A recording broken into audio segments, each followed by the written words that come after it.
เพราะว่า4 ล้านก็ยังบ่ซื้อเนาะอันนี้เฮาสิมาท่าเนาะโอเฮ็ดได้แบบนี้4 ล้านกูสิซื้อ10 คันอันนี้ท่าแล้วเนาะทั่วประเทศลาวเนาะสวัสดีวัยรุ่นคลิปนี้สังจันทร์สิมารีวิวรถคันนี้เนาะหลังจากเฮาลงคลิปไปเนาะเฮาว่าสิขาย12 ล้านเนาะถ้าว่ามีคนซื้อ12 ล้านเฮาสิขายเนาะก็มีคนคอมเมนต์ต่างๆนานาเนาะบางคนก็ว่า4 ล้านกูก็ยังบ่ซื้อบางคนก็6 ล้านยังบ่ซื้อบางคนก็ให้ซื้อๆก็ยังมาเอาเนาะเดี๋ยวเฮาสิมาอธิบายเนาะพังคลิปให้จบให้พังให้เข้าใจง่ายๆเนาะเดี๋ยวเฮาสิมาอธิบายว่าเป็นยังรถคันนี้คือราคาแพงเนาะเดี๋ยวเฮาสิมาบวกลบคูณหารว่าอะไรแต่ละโตที่เฮาใส่ไปนี่มันราคาเท่าไหร่เนาะเอามาเริ่มแรกเนาะซกหนาเนาะ600,000เนาะนี่เนาะแกนล้อหน้าหลัง180,000เนาะมือลิงตัวนี้เนาะ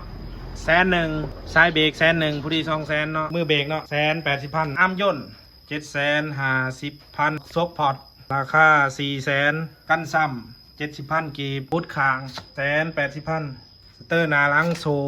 330,000น็อตจับสเตอร์น็อตจับซกผู้ดี200,000ทอเนาะทอเขาใส่เป็นทอยนซีแนวเนาะใบ1 900,000เนาะเ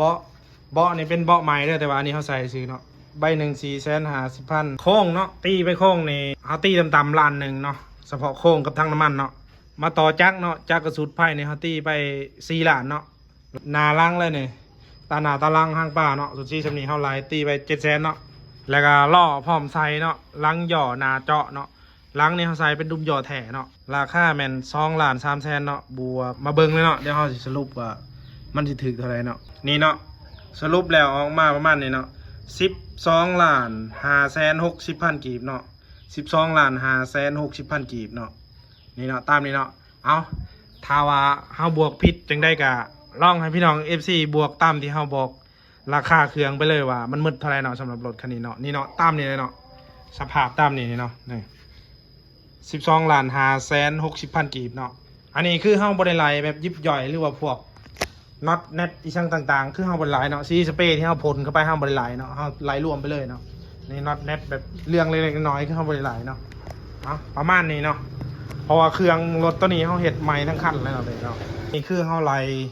เบื้องต้นเนาะคือเฮาบ่ได้ไล่ขาหมอกขามือเฮาเลยเนาะอันนี้คือเฮาไล่คือเครื่องแต่งนี่เฮาก็ไล่ตามราคาที่เฮาขายทั่วไปเลยเนาะเฮาซื้อตามห้างทั่วไปเนาะสมมุติว่าเจ้าซื้อไปปั่นรถเจ้ากับราคานี้เลยเนาะอันนี้เฮามาอธิบายให้ฟังเนาะคือมีหลายคนเนาะบอกเข้าใจแล้วก็หลายคนก็ว่ามันแพงเนาะแม่นเนาะเฮาก็ยังว่ามันแพงเนาะแต่ว่าเฮาเฮ็ดรถแล้วเฮาสิไปขายถึกๆมันก็บ่ได้เนาะแล้วก็เฮาก็ยังบอกอยู่แล้วว่าคันว่าราคา12 ล้านผู้ใดที่ว่าซื้อได้เฮาก็ขายเนาะคันซื้อบ่ได้เฮาก็แต่งแล้วเฮาก็จอดไว้สิเนาะถือว่าง่ายๆคือเฮาเฮ็ดกับเฮามักเนาะถ้าว่ามีคนซื้อได้เฮาก็ขายให้เนาะในราคา